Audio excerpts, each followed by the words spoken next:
Greetings, Exiles. Well, it's been a couple of 100 hours, been a couple of weeks, and I've been working away on my Conan Reforged mod, and I have quite a bit to show you for the upcoming release, so let's start off with a bit of music, I suppose.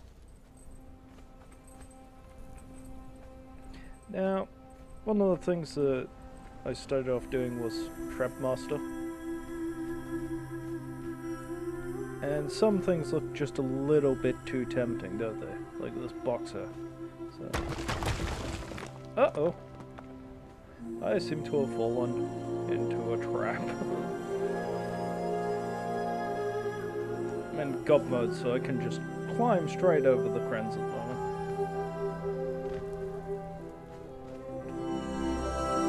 Seems to be a little loud. I'll stop that one for now. Yeah, so that's the pitfall trap. One of them's still active here. It'll only trigger on enemy players. It won't trigger on you. If you're cautious, you'll be able to avoid it.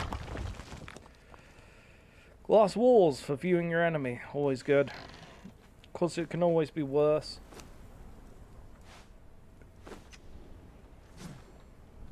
Oh, that one's for later. So, this is a snake jaw trap. Once again, for you it will be fine, but for demonstration purposes I've set it so it activates on everyone, but when you walk into it, boom, get a snake. And it's poisonous. And my thralls are freaking out. So, let's just take care of this.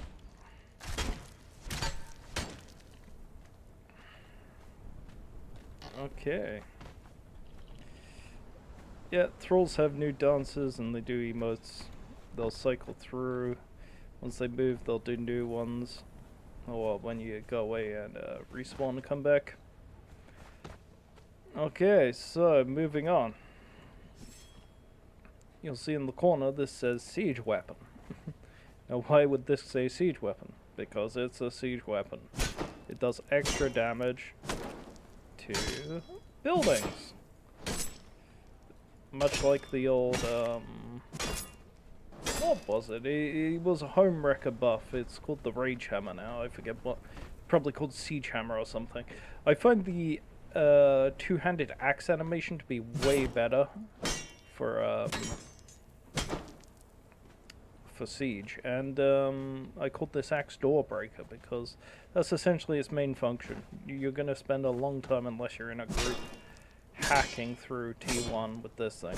It's also brittle because it'll be made of hardened steel, so you can see its durability going down. This gives an entire function to the siege cauldrons, in fact, for the defenders, because they'll be able to utilize siege cauldrons as you're attacking the door in order to, well, burn you to death. Which is always fun unless you're on the receiving end, so yeah, that's a new aspect. One thing I brought back, and I didn't actually get a bow, so I'm gonna spawn one in. Gear, let's grab a bow of any kind at all, it really doesn't matter. Hyperion.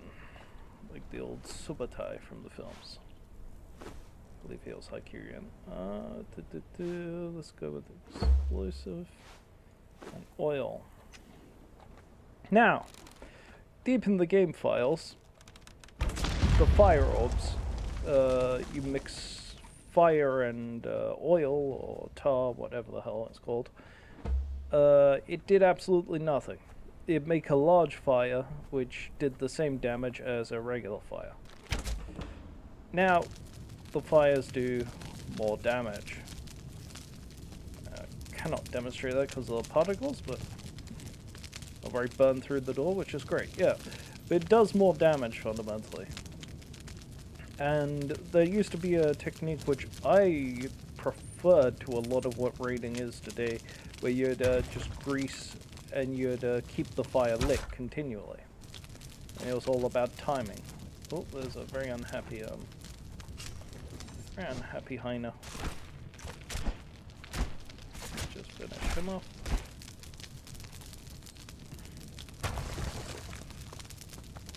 And you'll be able to do that in perpetuity with the oil arrows now and the oil orbs.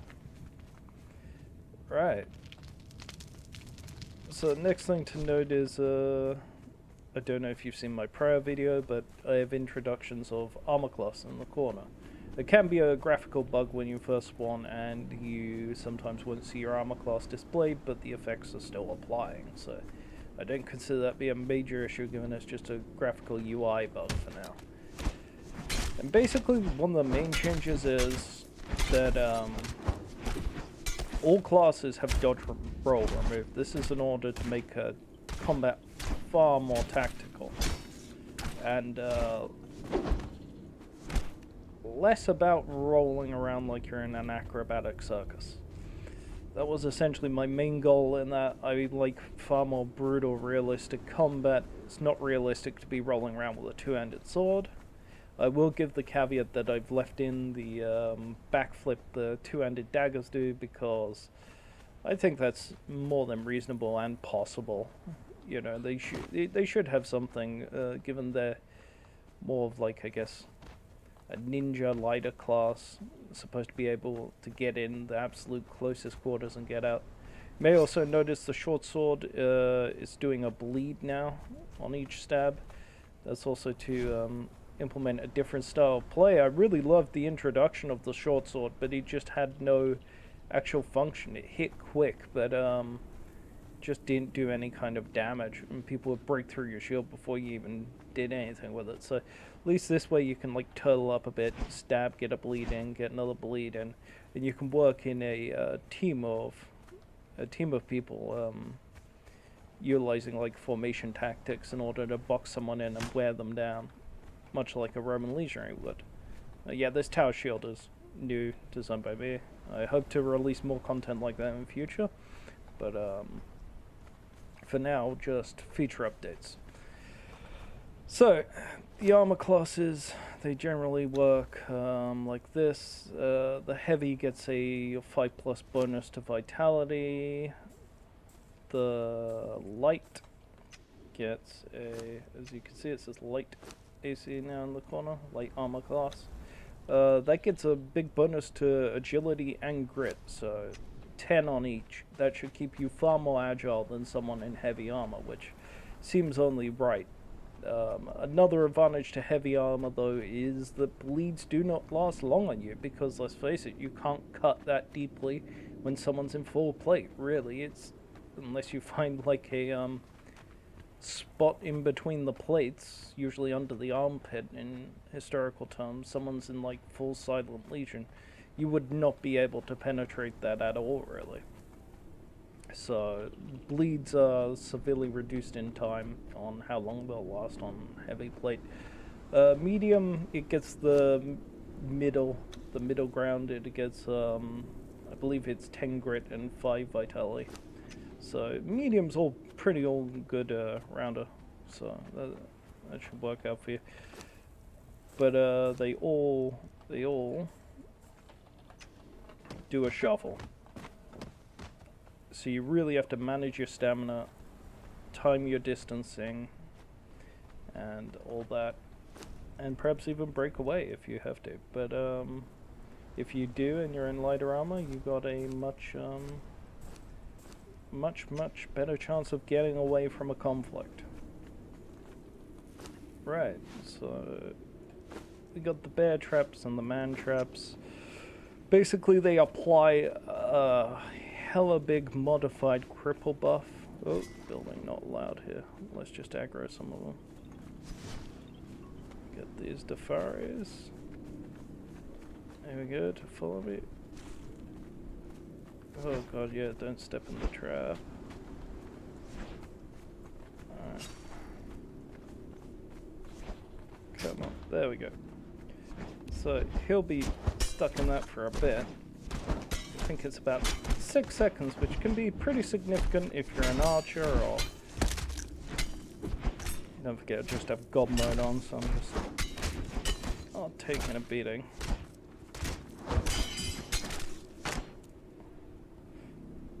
pretty significant. That's 6 seconds, I think, on the man traps. The bear traps for the larger beasts, that does it a solid 12 seconds. So it will be balanced by cost, but that is a really strong trap, and they're all one use, so get the most out of them while you can.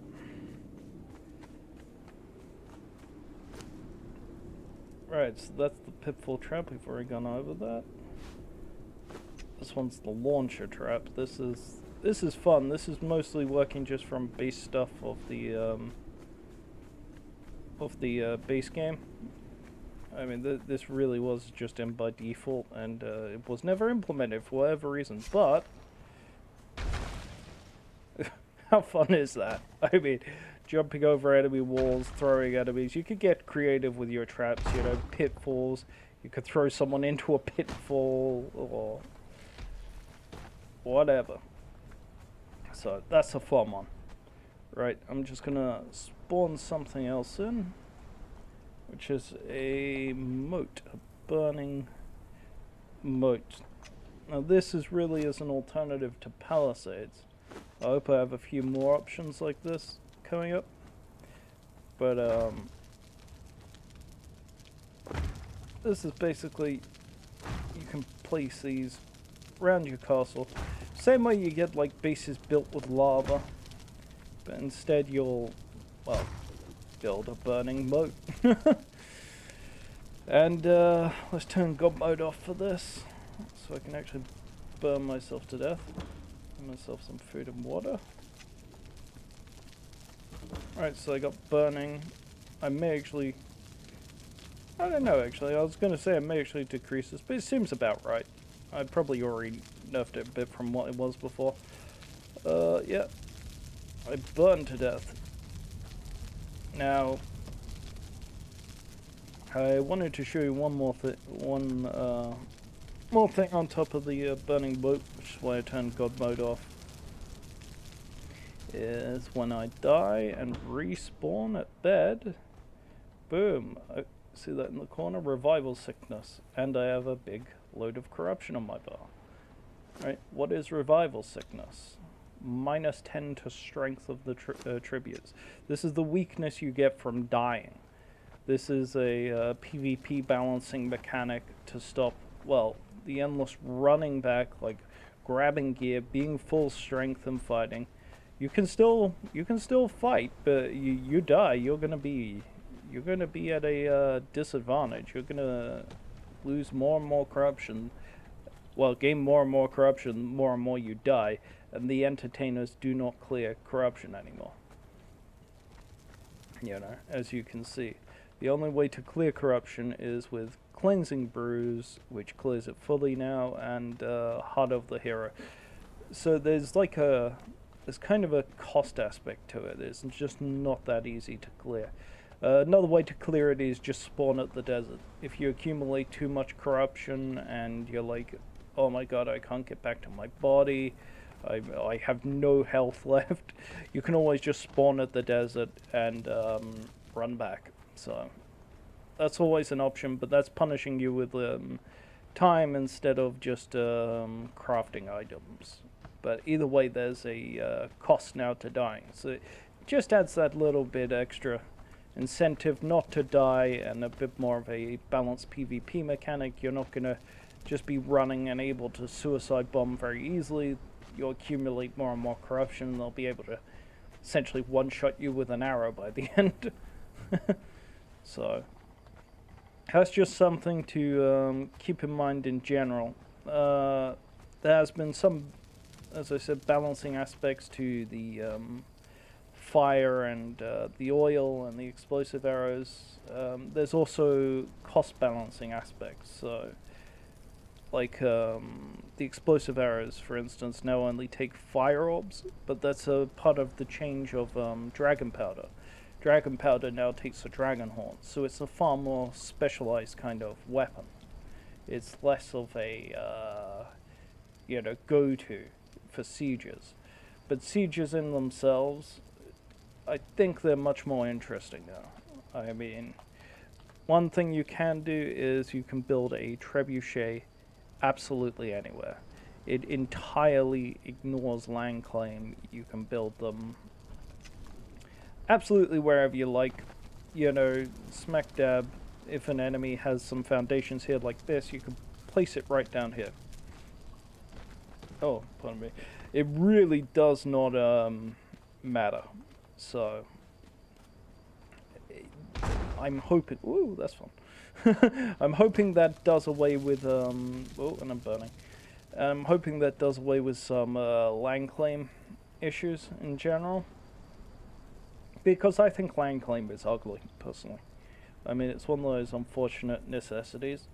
If you're playing strong PvP with the vanilla build, but it just, I mean, you want to build castles, you want to siege, you want to raid, you want to actually have a good fight. You don't want to just eternally keep running back, you know, gear, you know, spam bombs, you know, land claim and all this. And more, I'm trying to circumvent that. Like, one thing I'm doing is, I currently have repair hammer. The repair hammer, I've done some changes to that as well. To repair something, it's going to take all your stamina. So you can't keep spamming repair. This slows you down, and if you're outside repairing like a vault in combat, you know, you're at a disadvantage there. And once again, like, you get killed. You lose the resources you're carrying, you get the corruption, you know, it's not a good time.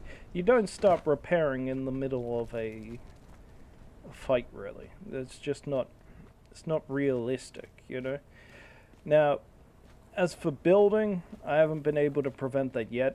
I'm hoping in future releases, I can apply like a PvP cooldown, where it's like you get with the Purge, you know. It's, I really don't get this when my friends were saying the same thing. It's really strange that they had the foresight to realize you shouldn't be building during the Purge.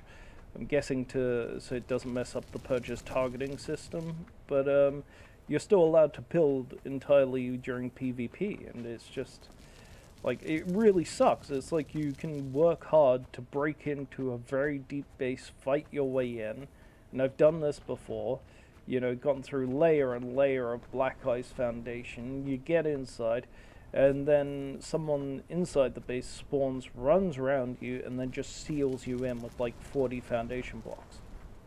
And it's, you know, then they can just go log off, you know, unless you've got the bombs to get back out again, you're pretty much screwed. And we've been there a couple of times. But once again, it's not funny. You can't imagine someone, you know, reconstructing a castle around you and then going, "Oh, you're trapped," you know. It's just not, it's not good. So, yep, these are pretty much the main features of the mods so far.